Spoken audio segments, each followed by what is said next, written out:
Well, overall initial reaction from the duel. Good win, I thought we did a pretty good job when matches got tight,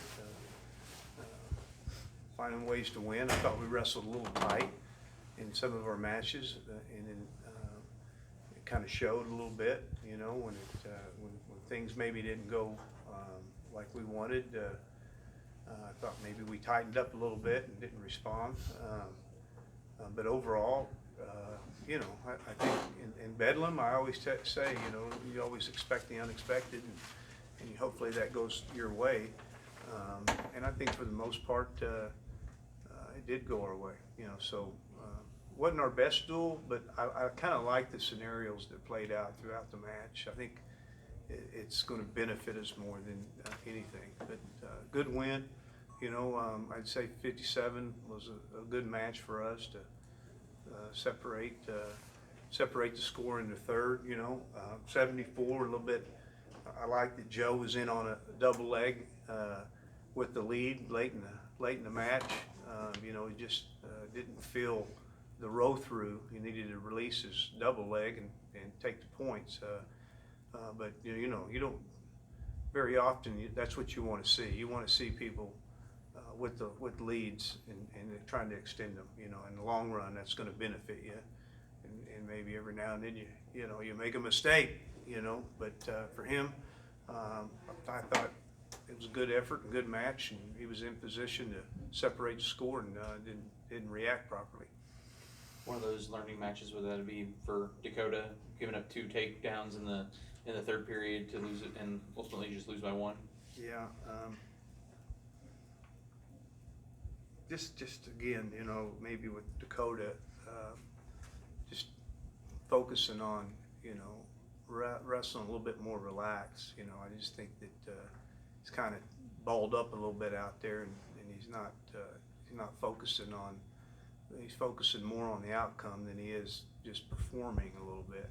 That's what it appears to me. Just because it seems like when you make mistakes in the match and you're not recovering from them, you're concerned about the outcome rather than just performing. So he lost 10-9, and it seemed like he stumbled around a little bit. But I think it's the time of the season that you stop griping and you start encouraging, and that's kind of where we're at now. Late in the season, got one dual meet left with Big 12 and NCAA championships coming up. I think it's really time to reinforce what they are doing well, and I thought for the most part we had to kind of fight to get this victory. Even though it was a lopsided score,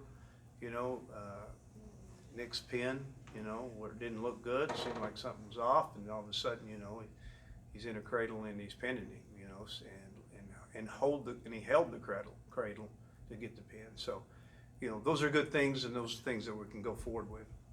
I know with Travis, it's been a case of trying to see what you can get from him, different styles of performance, and obviously coming out today with a tech fall by shooting in, getting those points. So how big was that, seeing that from him? Well, you just, there's a level of expectation that you hope they have when they look and see what they're wrestling, who they're wrestling.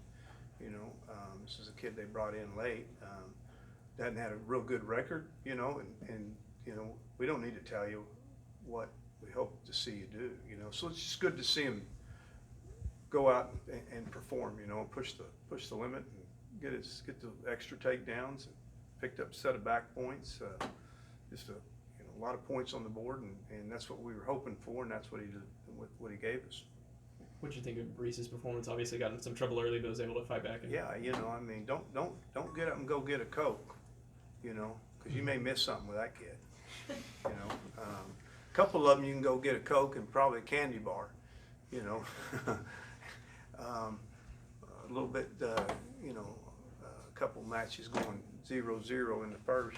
You don't really want to see that, but you get behind by 6 and you're alert. You whip him over and you hold him on your back. Kind of silly, the guys. If you touch outside of the mat, they stop the clock for danger purposes, right? needs, we need to go back in and we need to adjust that rule. You know, it should be only on our feet in dangerous situations. You got an edge of the mat that falls off, right? You know, you don't want somebody to step off that mat and, you know, get driven out and get their ankle twist. I get that part, you know. But when you're on your back and somebody's reaching over and touches the, you know, which is smart, you know. But that rule needs to be adjusted, you know. I mean, that's not a time to stop the match, right? You know, and there was a couple of stoppages because of that. I'm going to extend the mat next year. I'm going to extend it on out. So there's not going to be, you know, unless you're big and tall and long, you're not going to, you know, either team is going to be hard to reach over there, you know. So they know it, you know, and it's tactics as well.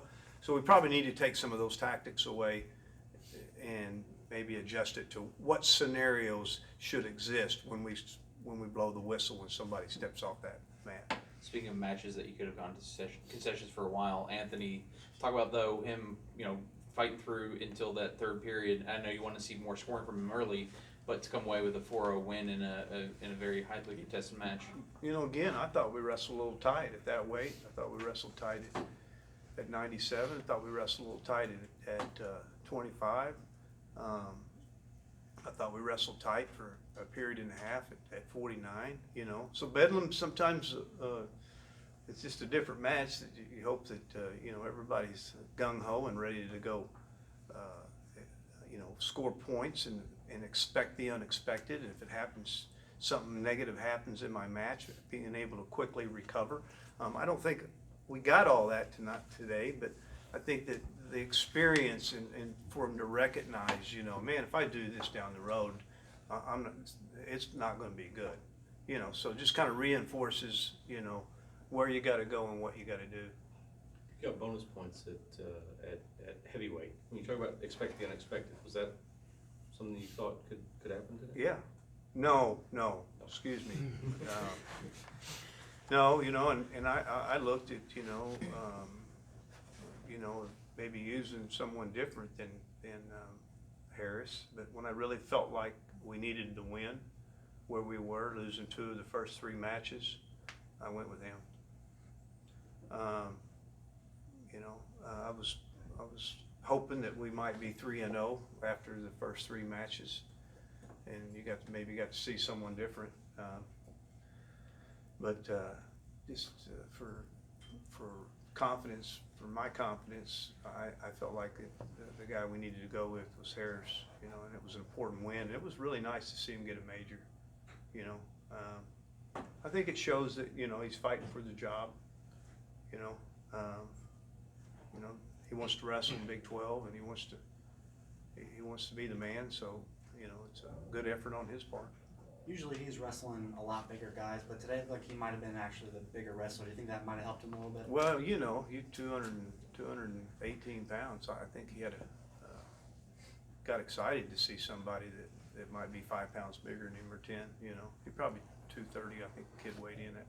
Yeah, you know, kind of evens it up a little bit and gives him an opportunity. Got under the legs, and you saw, you know, the difference between heavyweights and bigger kids and kids that are weighing close to his weight. You know, he's able to lift them up, create the angle, so he scored on about 4 single legs, you know. You get 250 pounds laying on you and 260, those guys get big. How do you go about making that decision at heavyweight? Fellas got one duel left. Do you just rank them before Big 12s, or how do you go about that? Oh, I think I'll let him fight it out for sure. You know, I don't see there's any disadvantage. We might have another weight where we're going to have to fight it out.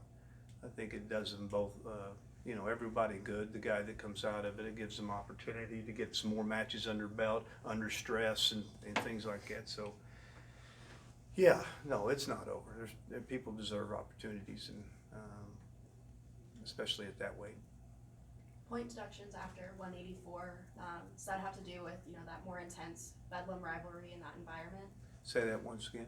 Point deductions after the 184 match for unsportsmanlike conduct, is that result of the more intense Bedlam rivalry than what you get the rest of the season? Yeah, you know, sometimes, I mean, I get it. You got to have rules that protects any just outright, you know, throwing hands, you know.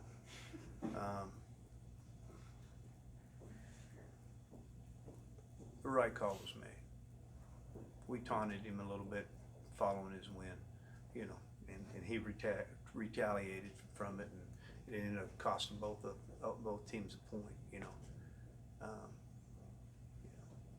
You taunt someone when you wrestle the match you wanted. You don't taunt someone when you didn't wrestle the match you wanted, right? Now, you don't taunt, period, but I mean, it makes it a lot easier for me to understand it when you just whip someone, you know.